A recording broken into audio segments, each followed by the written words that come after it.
Now, a lot of Kenyans are very worried that Jubilee are actually rigging an election they've already won. Now, what are they rigging? They're actually rigging the voter turnout.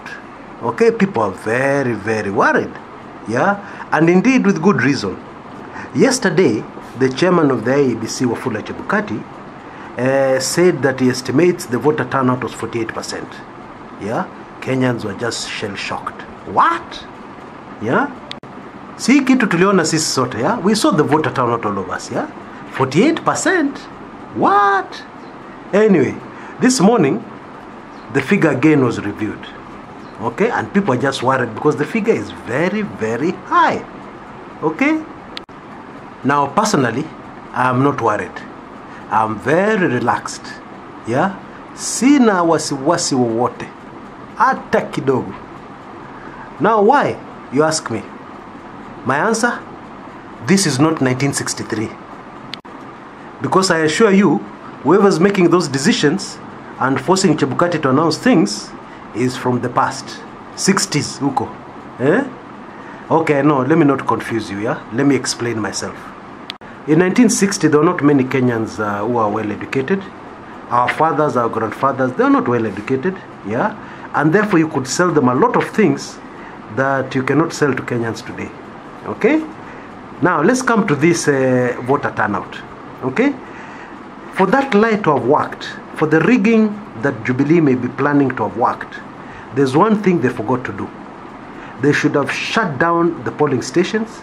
They should have stopped the press from entering the polling stations. They should have kept the voter turnout in the polling stations top secret. Hiyo ingewaka. Okay? But what happened? Those everybody saw. It was on live TV.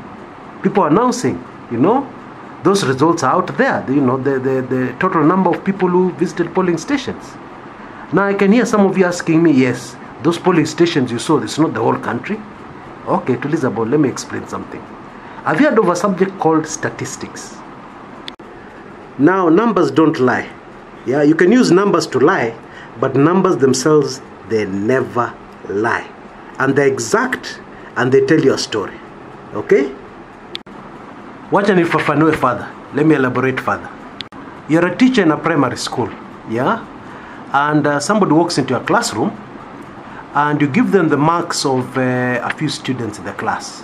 Okay? You just take a sample of a few students in the class, and you give him the marks, yeah? And then this person goes away, yeah? Then later on, he comes back. Then when he comes back, you tell them, look, we have just done an exam. I've given the students their results. I'm just working out the mean score. The mean score is the average score each student scored in the exam. Okay?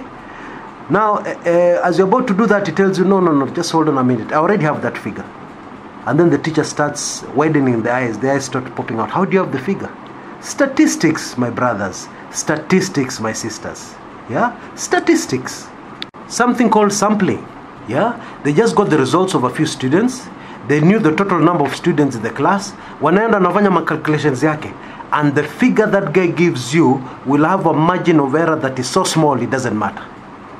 It will be correct. Yeah? Now in the same way, in the public domain, we have the figures of various polling stations. Yeah? Voter turnout in various polling stations. Yes?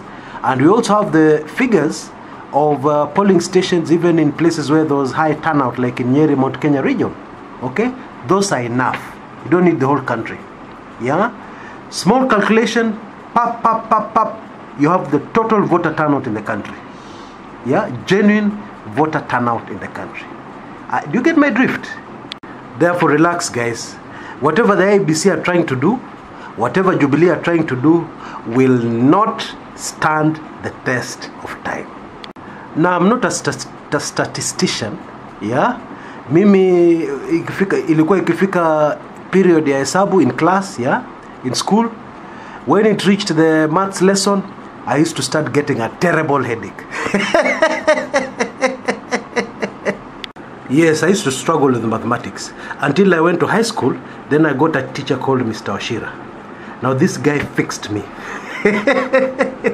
What he did, something very simple. Okay, what he used to do, He used to take every small test you do, he takes the results, yeah, puts your name there, what you scored, and then he goes and puts it in the main notice board in school so that everybody sees. Yeah. So what would happen, even people in lower classes, like that time maybe in Form 3 or Form 2, people in lower classes would come, then they'd start looking for your name, then they laugh when they see you've gotten 0. You know, in those days we used to call them, anyway, let me not go into that. Yeah. So after that, I sat up and started paying attention in my mathematics, and actually I did very well in maths. Anyway, that's not the point. Forgive my digression. I am not a statistician. I'm not a mathematics expert, yeah, but I've done my own calculations, and I can tell you for a fact, the voter turnout yesterday in the presidential election did not reach 4 million. Haikufika 4 million, okay? Now we have a lot of statisticians out there, yeah, a lot of people ambao wamesoma. Tafadhali mtumieni masomo yenu vizuri, eh? Use your education well to assist the Kenyan people, yeah? To use your education, you know, to serve your country, yeah? And all the statistics out there, all the figures you need out there, yeah? Just take a sampling and let's have figures coming out. And I assure you, most of these statisticians will agree, and they'll give us a number where the margin of error is negligible, so that we know how many voters stand out. Because trusting this IEBC such figures, forget it. Because the truth is that although IEBC are mandated to run elections, mandated to give us those results, the truth is, trusting the IEBC with these figures, anything to do with the elections, that is the truth. Trusting IEBC with anything to do with the elections is like trusting your sheep to lions.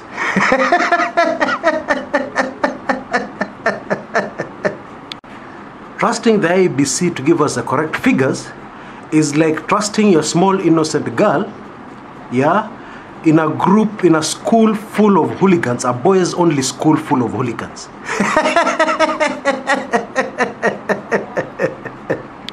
Can't work, will never work. Until next time, this is Kumekucha.